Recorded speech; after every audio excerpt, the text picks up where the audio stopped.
Still, he's a great teammate.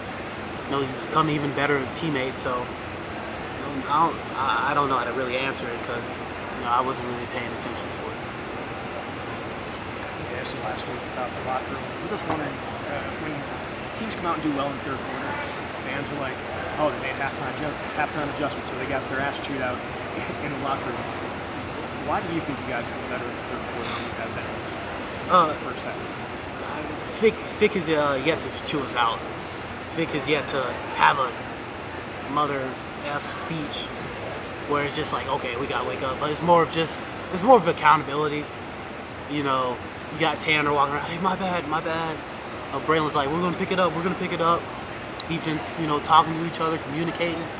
And when you have a team that does that, you don't need the rah-rah speech, because there's some times where rah-rah speeches aren't needed.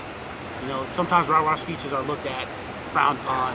You don't really want that. So, I think we just picked it up as a team.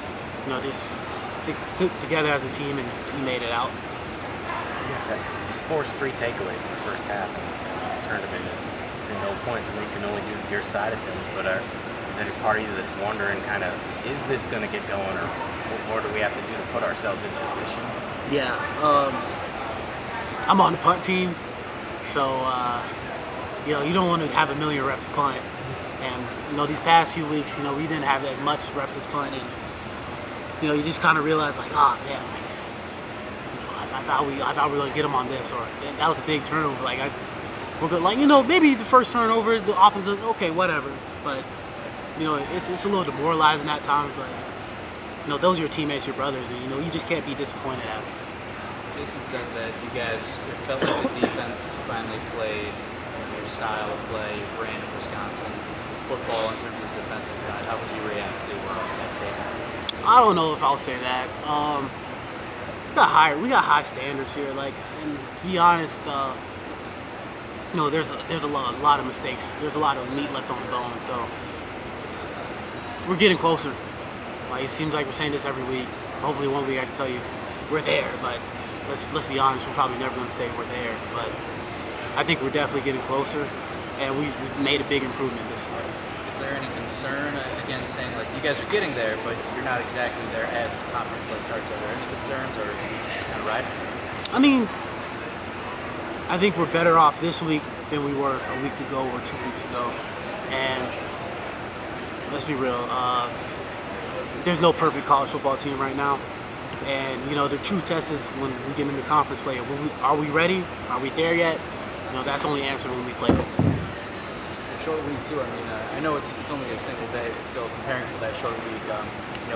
Calming the nerves, getting exciting, or just really a shorter game week. What's that gonna be like for you guys? It's definitely gonna be rushed, a little bit more up tempo. It just is what it is. To be honest, I don't know what to exactly tell you because I never had a Friday game, but I can just see it being a little bit more efficient. You gotta get your body back quicker. You gotta start installing quicker. You gotta get the game plan in. So, there's no rush, but you have expectations. It's there. So that's all I say about it. When you see you guys get the first turnover, did it kind of feel contagious after, like, okay, someone else got hit? Oh yeah. What was that like?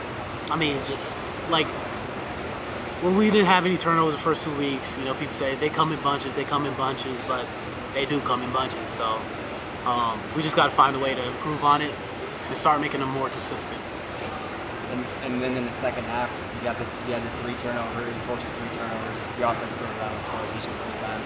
What do you think that does to complementary football, right? Like that's what you want.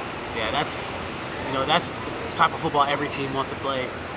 Win the turnover battle, score off of every turnover. That's team football. So hopefully next week, I know for sure next week we're gonna keep on working on it, start making it more consistent, and just play our brand of football.